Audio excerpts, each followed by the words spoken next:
Breaking news చూస్తున్నాం. తూర్పుగోదావరి జిల్లాలో మళ్లీ పెద్దపులి కలకలం రేపింది.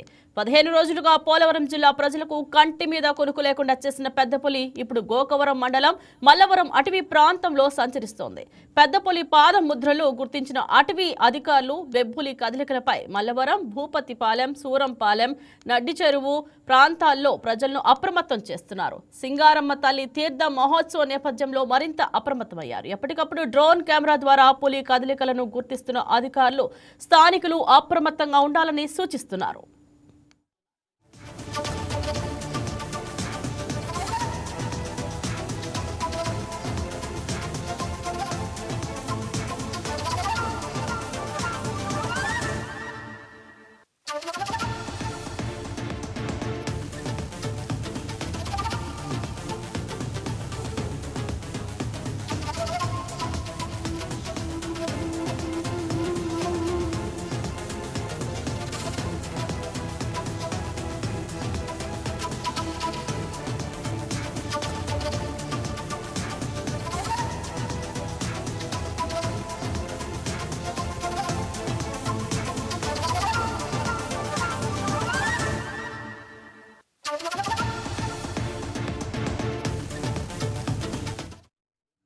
తూర్పుగోదావరి జిల్లాలో మళ్లీ పెద్దపులి కలకలం రేపింది. 15 రోజులుగా పోలవరం జిల్లా ప్రజలకు కంటి మీద కునుకు లేకుండా చేసిన పెద్దపులి ఇప్పుడు గోకవరం మండలం మల్లవరం అటవీ ప్రాంతంలో సంచరిస్తోంది.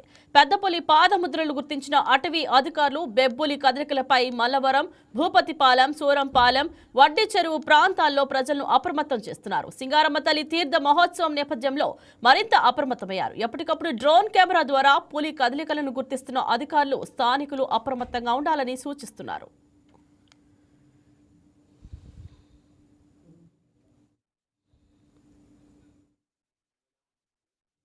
మరి ఇదే అంశం గురించి మా కరెస్పాండెంట్ సత్యనారాయణ ఫోన్ లైవ్ లో సిద్ధంగా ఉన్నారు.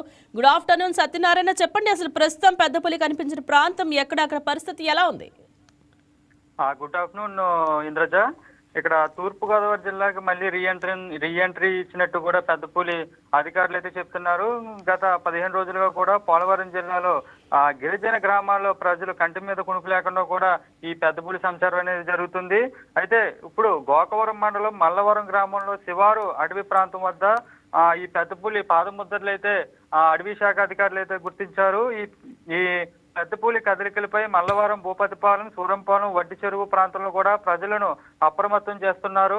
అలాగే మరో పక్క మల్లవరం అటవీ ప్రాంతం ఆనుకుని ఉన్న సింగరమ్మ తల్లి తీర్థ మహోత్సవాలు కూడా జరగనున్న నేపథ్యంలో కూడా మరింత అప్రమత్తంగా ఉండాలని కూడా అటవీ శాఖ అధికారులు తెలుపుతున్నారు. ఈ పెద్దపులి అమర్చిన ఉన్న ఈ ట్రాక్ ఆధారంగా కూడా ఈ పెద్దపులి సంచారంతో ఎప్పటికప్పుడైతే డ్రోన్ కెమెరాల ద్వారా అయితే ఈ పెద్దపులి కదలికలను అయితే అధికారులు కనబెడుతున్నారు. దాంతో పాటుగా కూడా ఈ పెద్దపులి కదలికలు ఆయా ప్రాంతంలో తెలిసిన వెంటనే గ్రామస్తులు అప్రమత్తంగా ఉండాలని, అదే పోలీసులు, రెవెన్యూ, ఫారెస్ట్ అధికారులకు కూడా ఇన్ఫర్మేషన్ ఇవ్వాలని కూడా తెలుపుతున్నారు. అలాగే ఈ పులి సంచారంతో కూడా గోకవరం, గంగవరం, అడ్డతీగల, జగ్గంపేట పరిసర ప్రాంతంలో కూడా భయాందోళన అయితే నెలకొంటుంది. ఏలూరు జలాశయం గట్టుబాట ఈ పులి ఏదైతే ఉందో ఈ ముద్రలు ఆయా ప్రాంత ప్రజలైతే హడలెత్తిపోతున్నారని చెప్పుకోవచ్చు. ఈ ప్రస్తుతం మాత్రం కొండల్లోనే ఈ సేద తీరుతున్నట్లు కూడా ఫారెస్ట్ అధికారులు అయితే చెప్తున్నారు. రాజమహేంద్రవరం సిసిఎఫ్ శ్రీ కంఠనాథ్ రెడ్డి అయితే పర్యవేక్షణలో అటవీ సిబ్బంది పాదముద్రల కోసం గాలిస్తున్నారు. ఈ Rajamahendravaram post release monitoring committee నిపుణుల బృందం ఆధ్వర్యంలో ఈ పెద్దపులి కదలికలపై ఎప్పటికప్పుడు పర్యవేక్షణ చేస్తున్నారని చెప్పుకోవచ్చు ఇంద్రజ. రైట్ సత్యనారాయణ, అటవీ శాఖ అధికారులు ఏమైనా ప్రత్యేక చర్యలు చేపట్టారా? పులిని పట్టుకోవడానికి ఎలాంటి ఆపరేషన్ జరుగుతోంది? అయితే పులిని పట్టుకోవడానికి అయితే రాజమహేంద్రవరం సిసిఎఫ్ శ్రీ కంఠనాథ్ రెడ్డి అయితే పర్యవేక్షణలో అటవీ సిబ్బంది ఈ పాదముద్రల కోసం గాలిస్తున్నారు. ఎందుకంటే ఈ పులి ఎక్కడికి వెళ్తుంది ఏంటి అనేది కూడా దానికి రేడియో కాలర్ ద్వారా కూడా నమోదవుతుంది. తద్వారా Rajamahendravaram post release monitoring committee నిపుణుల బృందం కూడా అక్కడ చేరుకుని ఆ పులి యొక్క గాలింపు చేపడుతున్నారు. పులిని బంధించేందుకు కూడా 3 బోన్లు అయితే ఏర్పాటు చేశారని చెప్పుకోవచ్చు. అలాగే సురక్షితంగా బంధించేందుకు కూడా 65 మంది అటవీ సిబ్బంది, నాగార్జున సాగర్ శ్రీశైలం టైగర్ ప్రాజెక్ట్ నుంచి కూడా 11 మంది సభ్యులు గల 2 బృందాలు కూడా గస్తీ తిరుగుతాయని చెప్పుకోవచ్చు ఇంద్రజ. సత్యనారాయణ చెప్పండి, గ్రామస్తులకు అధికారులు ఏమైనా హెచ్చరికలు జారీ చేశారా? ఏదేమైనా పులి సంచారంతో గ్రామస్తులు భయాందోళన అయితే గురవుతున్నారు. తమ పశువులను అయితే ఈ ఇంటి వద్దనే ఉండాలని అయితే ఈ ప్రజలు సంచరించేటప్పుడు కూడా గుంపులుగా సంచరించాలని, ఎవరు కూడా ఒంటరిగా వెళ్ళొద్దని కూడా ఫారెస్ట్ అధికారులు, ఇటు పోలీసులు కూడా ప్రజలకు అప్రమత్తం చేస్తున్నారు. అటు గ్రామ పంచాయతీల్లో కూడా టంటం వేస్తున్నారు. అయితే ఎందుకంటే ఈ పెద్ద పులి సంచారంతో ఎవరికి ఏ విధంగా అపాయం జరిగింది అనేది కూడా చెప్పం. ఈ పెద్ద పులి కూడా సుమారు రాత్రి వేళల్లోనే ఇది సుమారు 30 కిలోమీటర్ల మేర పైనే ఇది సంచరిస్తుందని కూడా చెప్పుకోవచ్చు.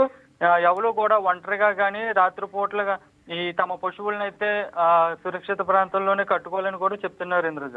రైట్, ప్రజలు భయపడకుండా ఉండేందుకు అధికారులు తీసుకుంటున్న చర్యలు ఏమిటి? ప్రజలు భయపడకుండా అయితే ఫారెస్ట్ అధికారులు ఎక్కడికక్కడైతే గస్తీ అయితే చేస్తున్నారు. ఇది ప్రస్తుతం అయితే ఈ ఫారెస్ట్ అధికారుల్లోనే ఫారెస్ట్ సంబంధించిన ఏరియాలోనే ఉంది కాబట్టి ప్రజలకు ఈ సురక్షిత ప్రాంతాల్లోనే ఉండాలని కూడా ఏ క్షణంలో ఎలా ఉండదని చెప్పలేము. ఈ ప్రజలు ఎప్పటికప్పుడు ఉదయం నైట్ కాకుండా పగలు మాత్రమే సంచరించాలని కూడా ఫారెస్ట్ అధికారులు చెప్తున్నారు. Right, thank you Satyanarayana. Please subscribe to YK TV Network. Please subscribe to YK TV. Please watch YK News. Don't forget to subscribe YK News channel.